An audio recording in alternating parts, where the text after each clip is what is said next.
तो आइए, आपको आज मैं ले आया हूँ केमिस्ट्री की लैब में। अभी तो आपको ये लैब खाली खाली सी दिखाई दे रही है।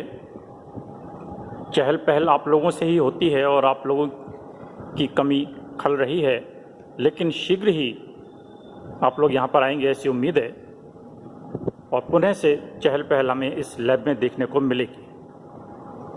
तो इसी लैब में बैठकर, ताकि कुछ एहसास हमको केमिस्ट्री के लेबोरेटरी का हो, हम कुछ प्रैक्टिकल की बात करेंगे। ये देखिए आपके सामने एक कुछ, अगर आपने पहले कहीं देखा हो, इसको हम कहते हैं मॉडल, ठीक है ना।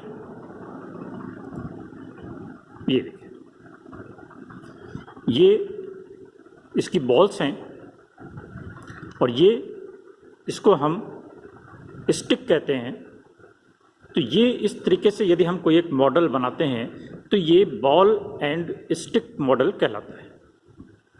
और इसी मॉडल की सहायता से हम किसी कंपाउंड का, ऑर्गेनिक कंपाउंड का आर और एस विन्यास ज्ञात करने का प्रयास करेंगे। यहाँ पर देखिए, आपको इसमें होल दिखाई दे रहा है, ठीक है। बॉल्स हैं, इसमें होल्स भी हैं, अलग अलग कलर की बॉल्स हैं।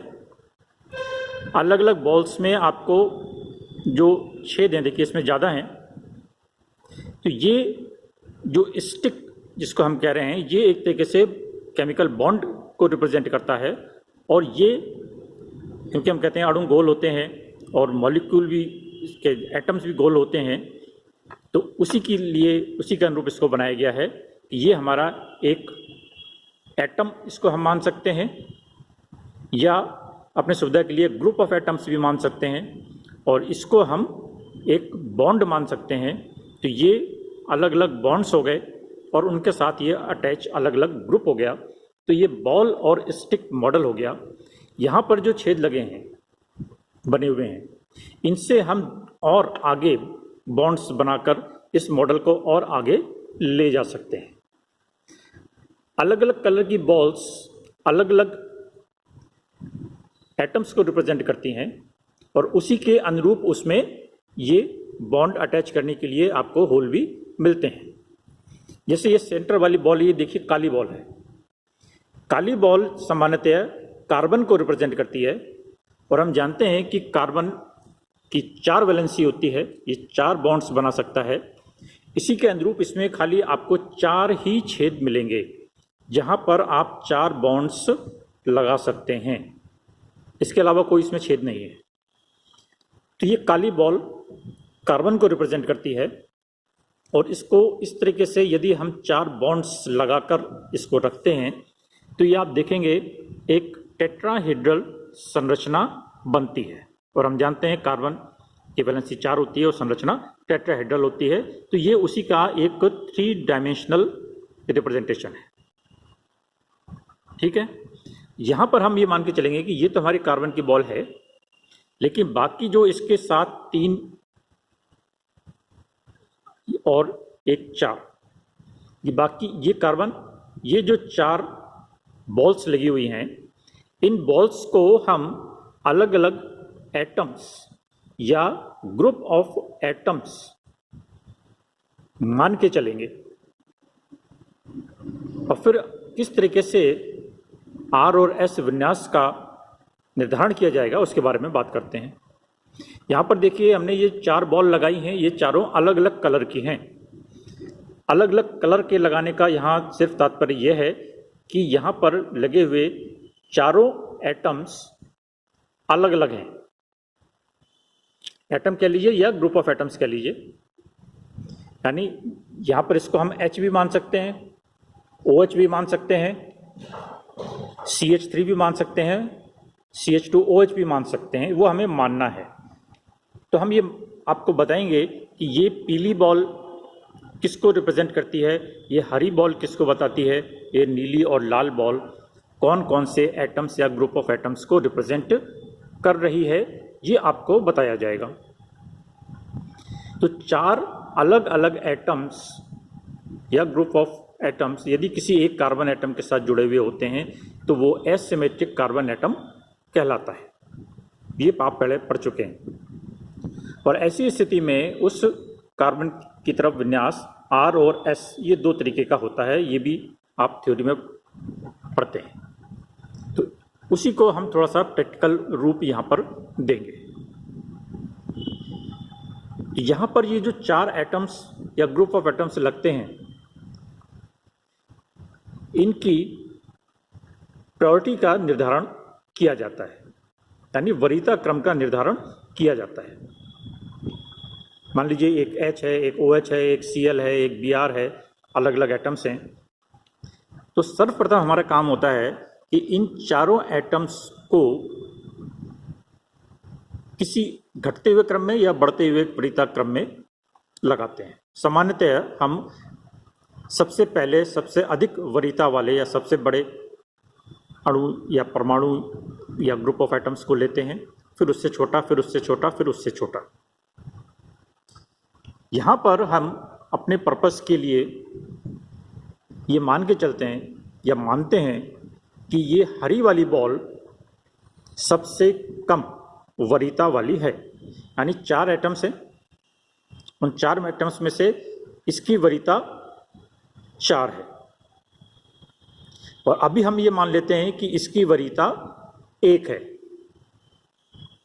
ठीक है। तो बाकी क्या रह गया कि 2 और 3। तो सबसे पहले हम चारों के लिए वरीयता क्रम का निर्धारण करते हैं, और यदि ये हरी वाली बॉल सबसे कम वरीयता वाली है तो इसको हम अपने से दूर रखते हैं, यानी इस तरीके से ये सबसे कम वरीयता वाला एटम हमसे दूर है, ठीक है। और उसके बाद इसको हम इस तरीके से भी घुमा सकते हैं। अब नीली बॉल ऊपर हो गई, अब ये लाल बॉल ऊपर हो गई, इसको हम घुमा सकते हैं, लेकिन अभी हम इस हरी वाली बॉल को पीछे ही रखना है, अपने से दूर रखना है। उसके बाद हम 1 नंबर वरीयता वाला एटम या ग्रुप ऑफ एटम जो भी है उसको सबसे ऊपर मान लेते हैं, ठीक है। तो 4 नंबर हो गया और 1 नंबर हो गया। अब उसके बाद आपके पास क्या रह गया, 2 और 3। तो इन 2 में से कोई सा एक 2 नंबर होगा और दूसरा तीसरा नंबर होगा, या ये 2 नंबर होगा और ये 3 नंबर होगा। यदि हम मान लेते हैं कि ये 2 नंबर है और ये 3 नंबर है, ठीक है। तो 4 नंबर तो हमने पीछे की तरफ रख दिया, जिसका सबसे कम वरीयता वाला जो एटम है। उसके बाद ये 1 नंबर वरीयता का है, ये 2 नंबर वरीयता का है और ये 3 नंबर वरीयता का है। और फिर हम 1 नंबर वरीयता से 2 नंबर वरीयता की ओर जाते हैं और फिर 3 नंबर वरीयता की ओर जाते हैं। तो इस तरीके से एक सर्किल बनाते हैं, 1 से 2 और 2 से 3। तो 1 से लेके और 3 तक 2 से होते हुए हम एक सर्किल मानते हैं। तो ये सर्किल इस तरीके का बना है, और ये सर्किल किस तरीके का है, एंटी क्लॉकवाइज। अगर ऐसे होगा तो क्लॉकवाइज होगा। अभी क्योंकि हमने इसको 2 माना है तो ये 1, 2 और 3, तो ये हमारा एक एंटी क्लॉकवाइज डायरेक्शन बन रही है। तो यदि एंटी क्लॉकवाइज डायरेक्शन बनती है तब हम कहेंगे कि उसका जो विन्यास है वो S है। इसी को यदि हम इसको 2 नंबर मान लें और इसको 3 नंबर मान लें तो हम किस तरीके से घूमेंगे, 1, 2 और 3, यानी ये हम क्लॉकवाइज डायरेक्शन में घूमेंगे।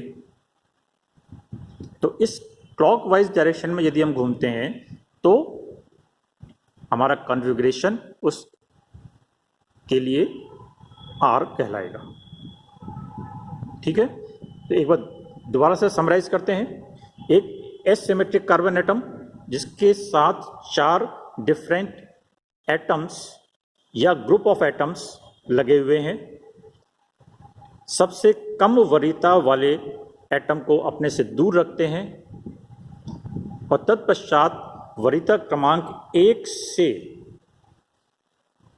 2 और 3 होते हुए एक सर्किल मानते हैं।